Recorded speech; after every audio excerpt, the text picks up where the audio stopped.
Well, I see I have to do this in two parts. The video ended up cutting off, and that's because I have like a lot of shit in my phone.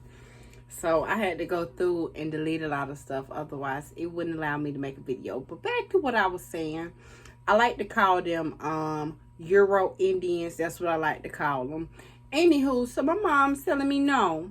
But back to, what some of the stuff, my elders and my dad was telling me. Some of my aunts, they was telling me, that a lot of times when you saw, because my aunts on my dad's side, some of my aunts on my dad's side told me, a lot of times when you saw bodies hanging in a tree or whatever, they were killed for their land.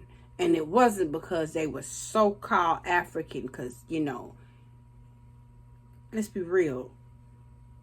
Who are the owners of the land? And there's a big difference between having a land patent and a deed.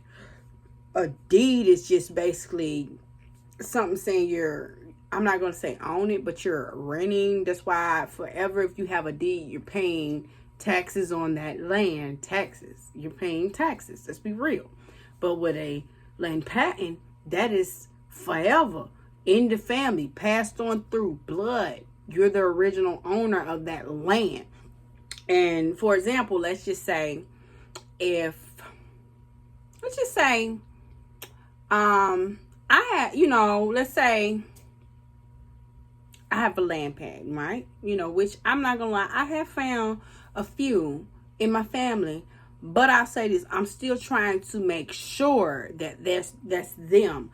Like, I'm still doing my due diligence to make sure, because sometime on the census record, it'll say one age or a different age. I'm just like, okay, well, these are all the still same family members, the same wife, the same daughter, the same husband, the same kids. Everybody's the same, but I noticed sometimes it'd be a little difference with the age or whatnot.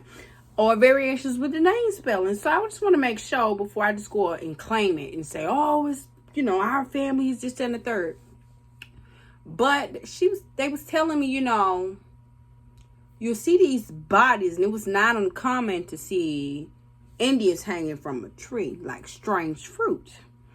It was not uncommon for whole families, whole bloodlines of people to be wiped out for their land, and then their land be redeeded or left in a so-called illegal will. Not so-called, but illegal will, a will, to someone who's not even in the family, just illegal, just all types of crazy shit.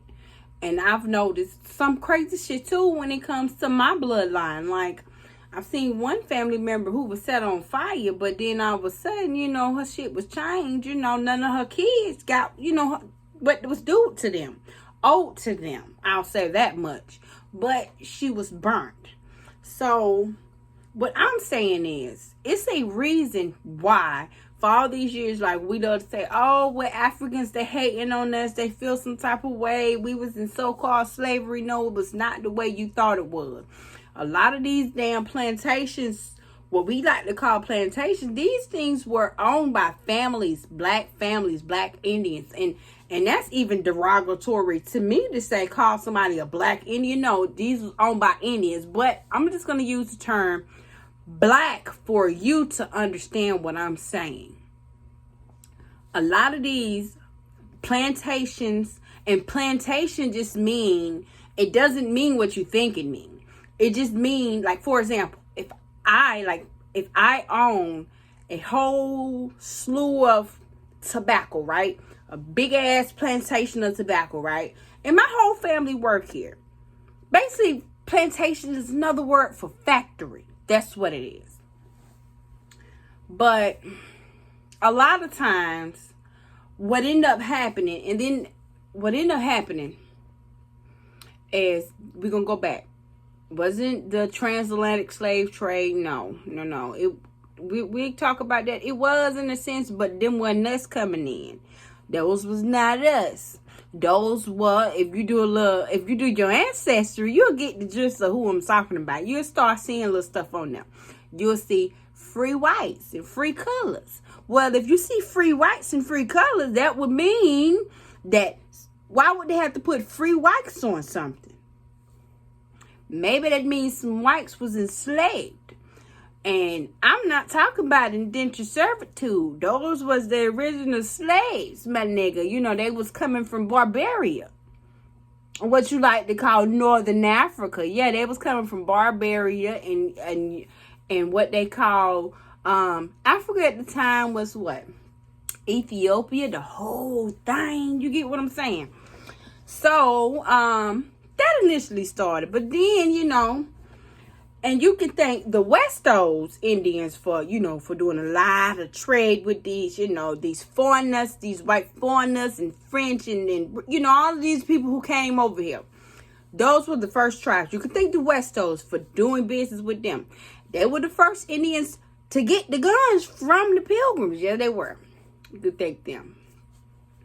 But eventually, after some time, what the foreigners were doing were they was using, you know, the local native tribe, the Indians or whatever, to as a defense against other tribes and, you know, against the crown and other foreigners.